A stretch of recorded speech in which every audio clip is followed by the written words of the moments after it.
और आम आदमी पार्टी के नेताओं पे काले बाजारी के मुकदमे भी दर्ज हुए इसी सब्जेक्ट को लेकर। एक ऑक्सीजन की कमी की बात नहीं, दवाइयों की कमी भी थी। और रेमडेसिविर इंजेक्शन जो एक ज़रूरत दवा थी इस कोरोना काल के लिए समय, इन्होंने डिमांड कर दी कि हमें 50,000 वायलें चाहिए, जबकि इनकी डिमांड नहीं थी इतनी। तो हर चीज़ की ये डिमांड करते रहे कि हमें इतने वेंटिलेटर चाहिए। अरे भाई, तुम्हारे पास जो वेंटिलेटर थे, मैं ये कहना चाहता हूँ प्रॉपर तरीके से उसका भी तो ऑडिट होना चाहिए कि आपके पास कौन क्या इक्विपमेंट्स अवेलेबल थे और कौन सा नहीं थे, उसका भी ऑडिट करना चाहिए।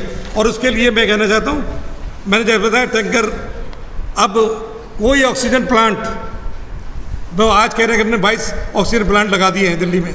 अरे भाई, ये तुम्हें सोचना चाहिए था। एक साल कोरोना काल पीछे फरवरी मार्च में शुरू हुआ, पैंडेमिक शुरू हुआ, एक साल के अंदर आपने क्या किया?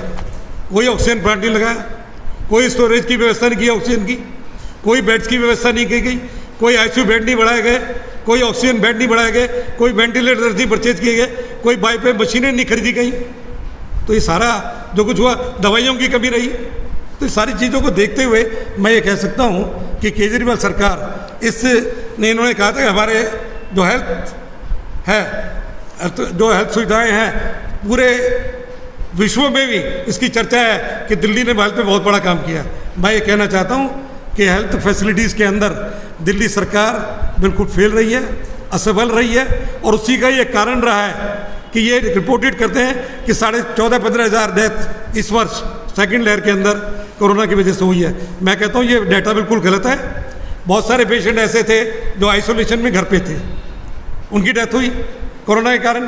तो मैं कहता हूँ इसका भी एक ऑडिट, जो एमसीडी के कमिश्नर ग्राउंड्स थे, उसका पूरा ऑडिट कराया जाए और उसमें देखा जाए कि कितने मरीजों की डेथ कोरोना से हुई है। जो होम आइसोलेशन में थे उनकी कई रिपोर्टिंग नहीं है इनके पास। बहुत सारे ऐसे बच्चे अनाथ हो गए, बच्चे उनके माता पिता की डेथ हो गई, किसी की पिता की डेथ हुई, किसी की माता की डेथ हुई, उनका कोई रिकॉर्ड इनके पास नहीं है जो आइसोलेशन में डेथ हुई है। ये सिर्फ वो बता रहे हैं जो अस्पताल में डेथ हुई है। और एक सबसे बड़ी इंपॉर्टेंट बात यह है, 37% डेथ्स सिर्फ दिल्ली के अस्पतालों के आईसीयू के अंदर हुई है टोटल डेथ के हिसाब से।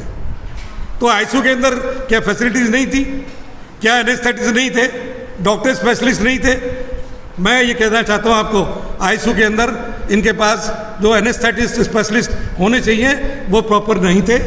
खाली इन्होंने जो रेजिडेंट डॉक्टर्स लगा दिए। और सबसे बड़ी बात तो ये थी, डॉक्टर्स तो शीशे पे बैठे रहे, जो 4th क्लास के एम्प्लॉइज़ हैं, वार्ड बॉय, उनको जाके कह दिया कि जाके ऑक्सीजन लगा दे, जाके वेंटिलेटर लगा दे।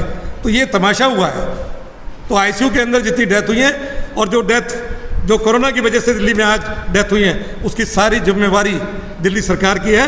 दिल्ली सरकार इस मामले में टोटली फेल हुई है, मेरा ये आपसे कहना है।